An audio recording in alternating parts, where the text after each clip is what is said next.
Hey everybody, my name is Eveliina Holmgren and I'm a psychology lecturer at Metropolia University of Applied Sciences in Finland.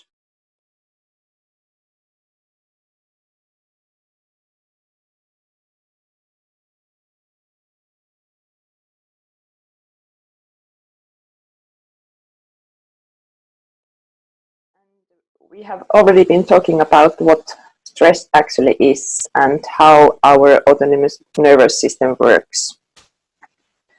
And we've been talking about our old brain and how our bodies actually react to the stress of the current day, like what we are experiencing today, in the same way as when we were hunter-gatherers and we were living in the caves and where the sources of stress were like snakes or some other threats. And in the classroom, the stress is different. It's not the same situation as when we were hunter-gatherers, but still our brain works in the same way. So it goes to this fight or flight mode, and that is not good for learning. So whether it is a fire alarm or whether it is a beeping sound of computer or a telephone, our physical and psychological state changes and our alertness automatically raises, and it is good. We are really fast to take some action, for example, fight or flight. And this is really okay, and it's really important for our survival. But however, this fight or flight mode, it is not ideal state for learning. And that is why in the classroom we don't want ourselves as teachers or our students to be in that state. So we need to do something.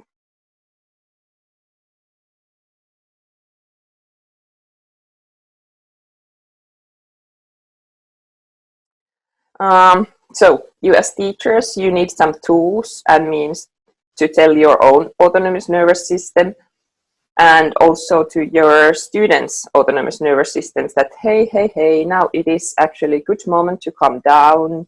We are safe. Now it's good time to sit down and just like be together. So let's learn something new. Let's develop something new. Let's look at something interesting. And this internal talk to ourselves is called self-regulation. It is one example of self-regulation skill that we use and what we are trying to teach our students also. So the way that how we can talk to ourselves, this inner talk, how we can use it to regulate our autonomous nervous system. How can we use this internal talk to regulate our moods, and how can we use it to also change our physiological state so that we could better adapt to learning situation, for example, that we could better come and benefit more of the classroom situation where we should be able to learn. So for this purpose, we are now going to talk about self-regulation skills and how to teach them at schools.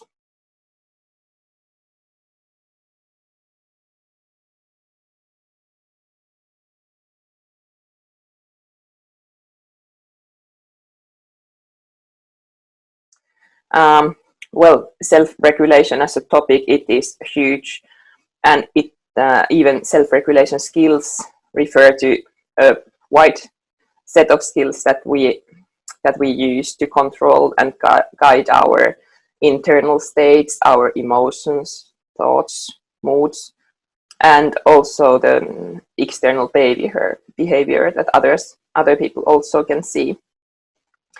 And one situation where we need self-regulation skills is a situation where we experience stress and where we want to do something to that in order to be able to, for example, to learn.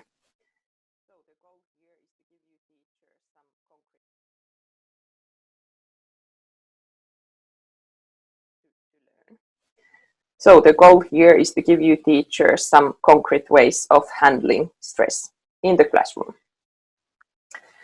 Self-regulation starts with directing attention to one's internal states.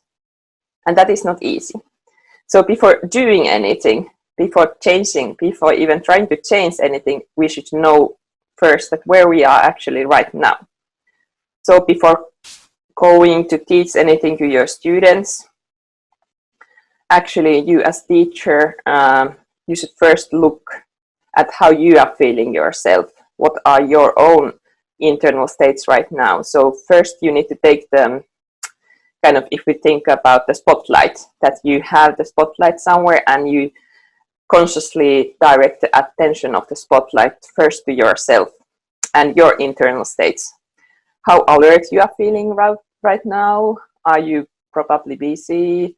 Have you been just like running around the whole day? Are you a bit tired, maybe hungry, frustrated of something, a bit upset, or really happy and excited? And what are your physiological feelings, the sensations in your body right now? How are they? These two, they are connected.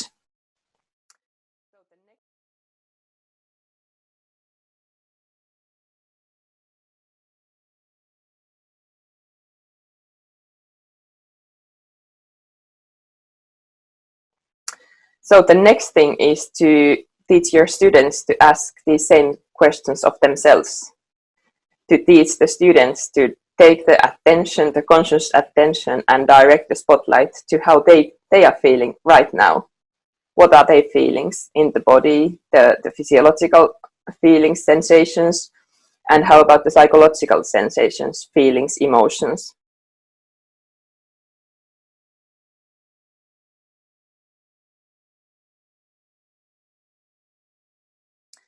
So, how can I teach it? How can I teach my students to like stop doing those external things, stop paying attention to what is actually happening in the classroom, and just like take the initiative to focus on themselves and their internal things? This really needs practicing in the classroom. It needs stopping the other things, and it needs the moment to calm down. And the students, of course, they might ask that, well, how can I feel now? How can I know how I feel? Where do I know, like, what are my emotions? So it might be that you start with really basic things, that where can one feel that one is tired? Where can one feel that one is excited? Where in the body it feels? I think the key task for the teacher is to teach students to use their conscious attention and turn the attention, the spotlight in themselves, and really like take time to learn to focus on the internal states.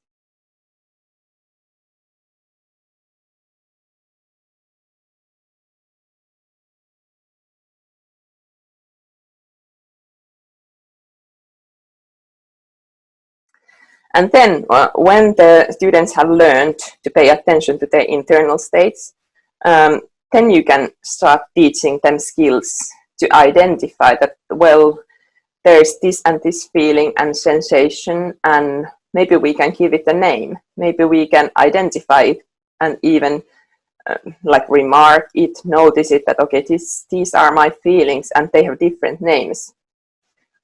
Like the sensations in the body, the thoughts, the feelings.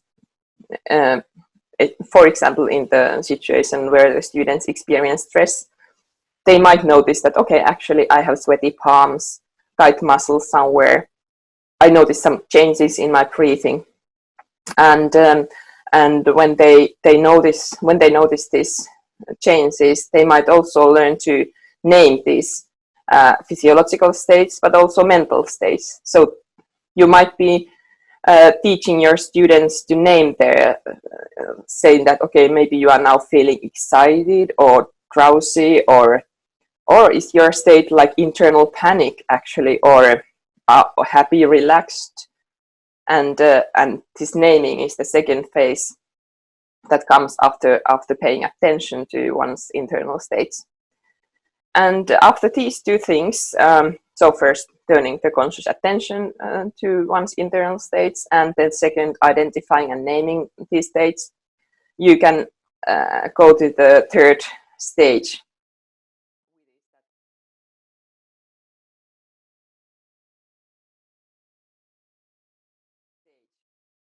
With is that, well, what can we actually do with these sensations we have noticed in ourselves?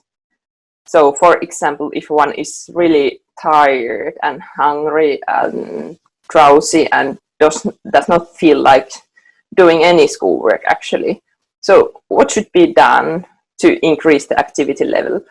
Or if one is really excited and cannot concentrate at all and is really like in the high activity mode, what are the ways of actually calming down and to be more in the learning state of mind?